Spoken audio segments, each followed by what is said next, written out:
పూర్వాధ్యాయంలో మనం చదవం. దేవుడే ఈ ఇల్లును కట్టించాడు కనుక ఈ ఇంటి ద్వారా ఈ కుటుంబం ద్వారా దేవునికి ఏం కలగాలి? ఘనత కలగాలి. ఒకటి. రెండవది, ఈ గృహము ఈ కుటుంబం బిడ్డలకు ఏమి ఇవ్వాలి?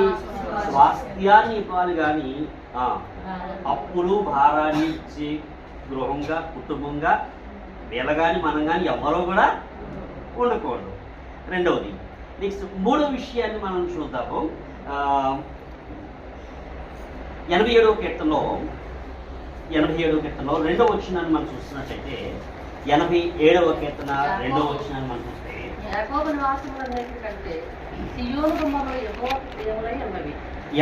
నివాసములన్నిటికంటే సియోను గుమ్మములో దేవునికి ప్రియమై ఉన్నవి అన్నాడు. ఈ మాట ఎందుకు చదివించాను అంటే అన్ని గృహాలు వేరు, సేవకుని గృహం అవన్నీ దేవునికి ఇష్టమే.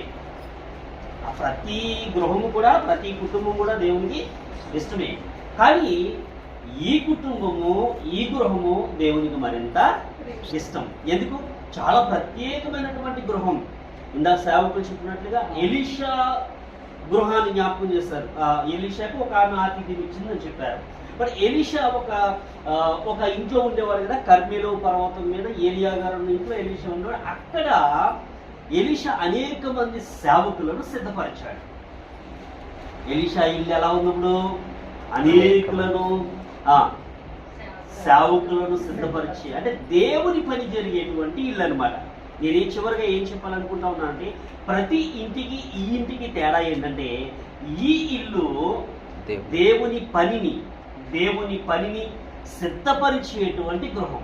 ఎలాగంటే కొరింథీయులకు రాసిన మొదటి పత్రిక 3వ అధ్యాయం 6వ వచనంలో రాయబడింది, దేవుని సంఘము ఏమైందంటే దేవుని గృహమై ఉన్నది అని రాస్తుంది. మనము దేవుని వ్యవసాయము దేవుని గృహమునై ఉన్నాము. దేవుని సంఘం ఏమై ఉంది? ఒకసారి చెప్పండి, దేవుని గృహమై ఉంది. ఇప్పుడు ఈ గృహంలో ఆ గృహానికి కావాల్సినటువంటి మెటీరియల్ అంతా ఏం చేస్తారు? వీళ్ళు ప్రత్యేకత ఉందా లేదా? ఈ ఇల్లు చాలా ప్రత్యేకమైనది.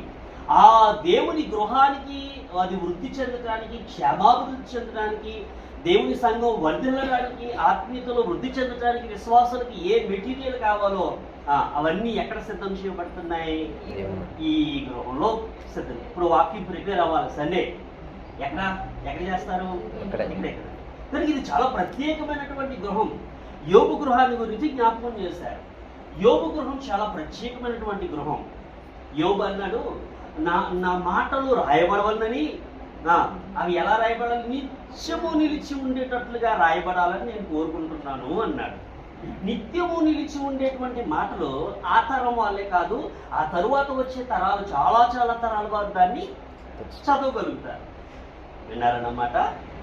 ఆ తరం వారే కాదు, ఆ తరువాత వచ్చే అనేక తరాల వారు చదవగలిగేటట్లుగా బలంగా కోరుకున్నాడు. నా మాటలు ఏమై రాయబడాలి, గ్రంథంలో రాయబడాలి, ఇనుప పోగరుతో రాయబడాలి, శేషముతో చేయబడాలి. చాలా బలంగా కోరుకున్నాడు. దేవుడు యోబు ఆశను నెరవేర్చాడు. స్తోత్రం చెప్పండి. హల్లెలూయా. యోబు ఆశను దేవుడు నెరవేర్చాడు. యోబు గ్రంథాన్ని దేవుడు రాయించాడు. ఎవరు రాశారు? మోషే రాశాడు. ఎప్పుడు రాశాడు? సంవత్సరం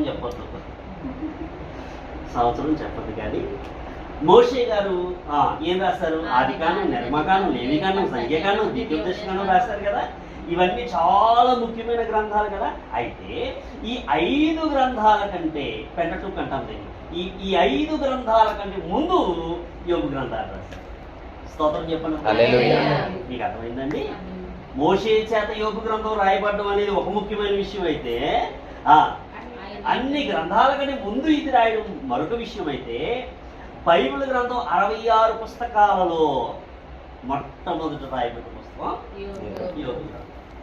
ఏం వాదికి తెచ్చాడు చూడండి దేవుడు యోబు. కనుక దేవుడు మన ఆశలను తీర్చేవాడు. ఈ గృహము ఆ గృహాన్ని కట్టడానికి కావాల్సిన మెటీరియల్ అంతా కూడా ఏం చేస్తా ఉంది? సిద్ధం చేస్తా ఉంది.